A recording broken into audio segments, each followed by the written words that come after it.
लाडकी बहिणीच्या लाडक्यातून 20वा हप्ता नेमका वाटप कधी होणार आहे? फेब्रुवारी महिन्याच्या हप्ता वाटपाचं वितरण केव्हा सुरू होणार आहे? जी-आर कधी येणार आहे? आज जी-आर येणार आहे का? कारण की लाडक्यातून बघा आज आहे 18 मार्च. मागच्या वेळेस 18 फेब्रुवारीला या ठिकाणी जी-आर आला होता. वितरण 3-4 दिवसानंतर सुरू झालं होतं. मग आज देखील जी-आर येणार का? तर याच्याबद्दल सविस्तर माहिती तुम्हाला व्हिडिओमध्ये देणार आहे. त्याचबरोबर सरकारचे काही मोठे मोठे निर्णय होत आहेत. ते निर्णयाबद्दल पण तुम्हाला मी सांगणार आहे. तर लाडक्यातून व्हिडिओ खूप महत्त्वाचा आहे, काळजीपूर्वक आहे आणि बऱ्याच लाडक्यात अजून पण या ठिकाणी सिरियस होत नाहीयेत की 31 मार्च पर्यंत आपली ई-केवायसी कंप्लीट करायची आहे. तर लाडक्यातून परत एकदा हात जोडून विनंती आहे, सगळ्या गोष्टी होत राहतील, हप्ते भेटत राहतील, पण ई-केवायसीची 31 मार्चची मुदत जर तुमची टळली तर तुम्हाला पुन्हा भविष्यामध्ये परत ई-केवायसी करता येणार नाही. कारण की सरकारने आता या ठिकाणी सगळ्या गोष्टी बंद केलेल्या आहेत. 31 मार्च नंतर तुम्हाला डायरेक्ट या ठिकाणी काढलं जाणार आहे. त्याच्यामुळे सर्व लाडक्यांनी ई-केवायसी अपडेट करून घ्यायची आहे.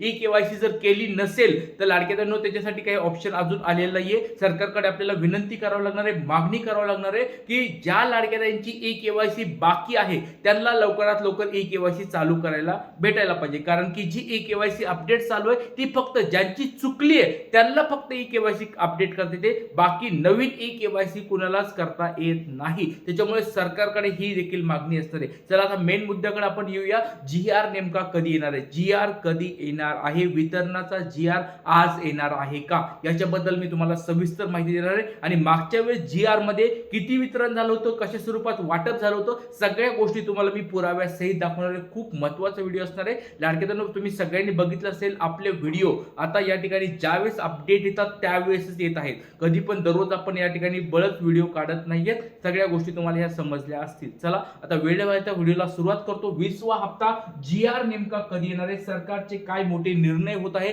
ते तुम्हाला मी सांगणार आहे. 2 हप्ते एकत्र मिळणार का? तर बघा लाडक्यातून एक गोष्ट लक्षात ठेवा. तुम्हाला असं वाटत असेल की 2 हप्ते म्हणजे हा हप्ता आणि मागचा हप्ता एकत्र टाकणार अशा स्वरूपात नाही. लाडक्यातून बऱ्याच ठिकाणी मिसअंडरस्टँडिंग होत आहे. बऱ्याच ठिकाणी वेगवेगळ्या गोष्टी सांगितल्या जात आहेत. त्या तुम्हाला मी सोप्या भाषेत समजून सांगणार आहे. बघा 3,000 रुपये 2 हप्ते एकत्र म्हणजे विचार करा की ज्या लाडक्या त्यांची ई-केवायसी अपडेट झाली होती तरी पण त्यांना हप्ता भेटला नाही, किंवा ज्या लाडक्या त्यांची अजून पण ई-केवायसी अपडेट प्रक्रिया चालू आहे, 31 मार्च पर्यंत ज्यांची ई-केवायसी होणार आहे त्यांना प्रलंबित हप्ते भेटायला पाहिजेत. सरकारने याच्यावर लवकरात लवकर निर्णय घ्यायला पाहिजे. ज्या लाडक्या त्यांना 17वा 18वा 19वा हप्ता भेटला नाहीये त्या लाडक्या त्यांना हप्ते भेटावेत. आपली ही मागणी आहे हे समजून घ्या. बऱ्याच ठिकाणी सांगितलं जात आहे की 2 हप्ते भेटणं काही मोठी गोष्ट नाहीये. हो, सगळ्यांना माहिती आहे. आता ऑलरेडी फेब्रुवारी महिना संपलाय, मार्च महिना पण जवळजवळ 18 तारीख आलेली आहे, तर अजून फेब्रुवारीचाच हप्ता भेटला नाहीये. पण लाडक्यांनो काळजी करू नका, 100% तुम्हाला हप्ता भेटणार आहे. त्याच्यामध्ये प्रलंबित होणार नाही. फक्त आता अधिवेशन चालू आहे, अर्थसंकल्पीय अधिवेशन चालू आहे. 26 मार्च पर्यंत हे अधिवेशन चालू आहे. आपल्या व्हिडिओमध्ये एकदम सविस्तर माहिती दिली जाते. व्हिडिओ खूप महत्त्वाचा आहे, काळजीपूर्वक आहे. आणि लक्षात घ्या 20वा हप्ता केव्हा मिळणार.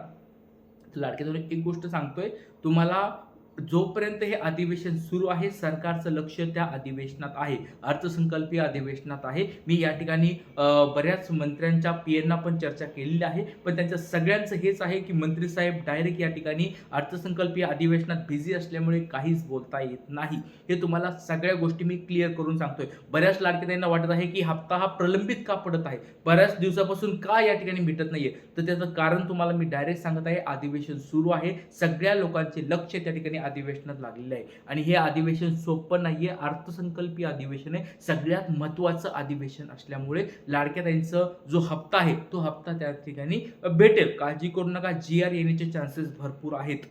ही पण गोष्ट तुम्हाला सांगतोय. आता फक्त ह्या 2-3 दिवसामध्ये नजर ठेवून चला. आता उद्या तर गुढीपाडव्यामुळे सुट्टी असणार आहे, पण आज या ठिकाणी अधिवेशनाच्या दिवसात पण आज या ठिकाणी जी-आर येणार का नाही हे आपण वाट बघणार आहोत. काळजी करायची बिलकुल गरज नाही. तुम्हाला ते पुराव्यासहित आता दाखवतो. चला तर लाडक्यांनो सुरुवात करूया आजच्या व्हिडिओला. सगळ्यात महत्त्वाची गोष्ट तुम्हाला पुराव्यासहित सगळ्या गोष्टी मी दाखवायला लागलोय. 8 ऑक्टोबर बघा, लक्षात घ्या लाडक्यांनो, 8 ऑक्टोबरला 15वा हप्ता वाटपाचा जी-आर आला होता. बघा खूप महत्त्वाची माहिती द्यायलोय, काळजीपूर्वक हा व्हिडिओ बघायचा आहे. 410 कोटी रुपये मंजूर झाले होते. बघा आता तुम्ही म्हणत असेल की सर मागच्या वेळेस हप्ते का कमी भेटत होते, त्याची कारण मी तुम्हाला दाखवले नाही. यावेळेस हप्ते कसे भेटणार आहेत, कुणाला भेटणार आहे हे तुम्हाला वितरणाच्या अगोदर पण सांगणार आहे. कारण की सगळ्या गोष्टी आपण अभ्यास करून करत असतो. सगळ्याच गोष्टी तुम्हाला मी पुराव्यासहित दाखवले. त्याच्यामुळे व्हिडिओ खूप महत्त्वाचा आहे, काळजीपूर्वक हा व्हिडिओ बघायचा आहे. खूप छान स्वरूपाची माहिती या ठिकाणी मी घेऊन तुमच्यासाठी आलेलो आहे. सगळ्यात महत्त्वाची गोष्ट म्हणजे 29 ऑक्टोबरला 16वा हप्ता वाटपाचा जे राजा 410 कोटी रुपये मंजूर झाले. यावेळेस पण बऱ्याच लाडक्या पैसे भेटले होते. आता 16व्या हप्त्यानंतर बघा 17वा हप्ता या ठिकाणी 17वा 18वा आणि 19व्या हप्त्यामध्ये जर बघितलं तर ड्रास्टिक चेंज झालेला आहे. ड्रास्टिक चेंज म्हणजे काय, खूप कमी प्रमाणात या ठिकाणी हप्ते या ठिकाणी किंवा मंजूर झालेले होते. बऱ्याच लाडक्याताईंना 17वा 18वा 19वा हप्ता भेटला नाही. तर छोटा तुम्हाला एक प्रश्न विचारतो लाडक्याताईंनो, तुमचं नाव सांगायचं, जिल्हा सांगायचं, तुम्हाला 17वा 18वा 19वा हप्ता भेटला आहे का नाही, केवायसी तुम्ही केली आहे का नाही, कमेंट बॉक्समध्ये पटपट सांगायचंय. कारण की याच्यानुसार सगळे गणित आता बदलणार आहेत. खूप महत्त्वाचा व्हिडिओ आहे, शेवटपर्यंत हा व्हिडिओ बघायचा आहे. सरकारचा निर्णय याच्यानुसार होणार आहे, ही गोष्ट समजून घ्या. बघा 17वा हप्त्यामध्ये 263 कोटी रुपये फक्त मंजूर झाले होते.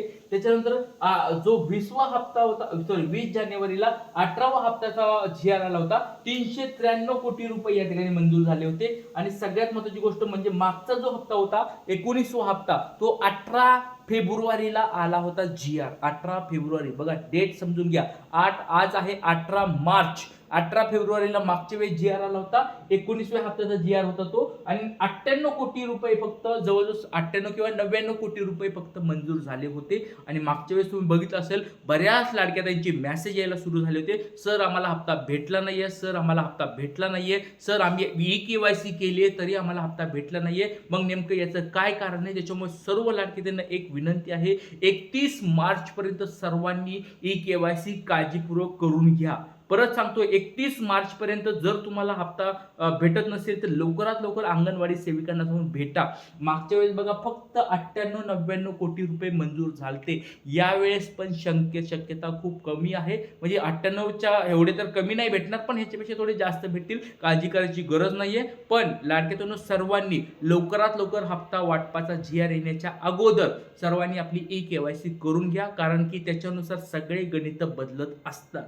त्याच्यामुळे जर तुमची ई-केवायसीचे पुढे नावं गेले, अपडेट झालं, त्याच्यानुसार निधी मंजूर होत असतो. त्याच्यामुळे सर्व लाडक्याताईंनी आपली ई-केवायसी अपडेट करून घ्या. आणि अपडेट करताना तुम्हाला सगळ्याला माहिती आहे की ऑप्शनची उत्तरं काय द्यायची आहेत. नाही, यावेळेस हे 2 प्रश्नाची उत्तर तुम्हाला नाही याच्यामध्ये द्यायचे आहे. ते दोन्ही उत्तर लवकरात लवकर देऊन टाका.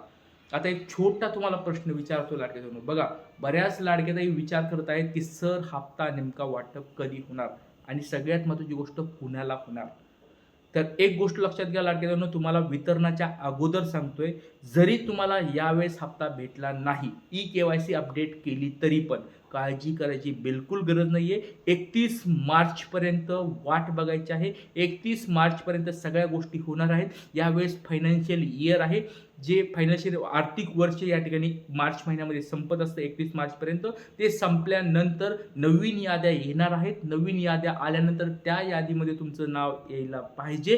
त्या यादीमध्ये जर नाव असेल तर पुढचं 1 वर्ष तुम्हाला हप्ता भेटल्याला कुणी थांबवणार नाही. त्याच्यामुळे सर्वांनी ई-केवायसी अपडेट करून घ्या.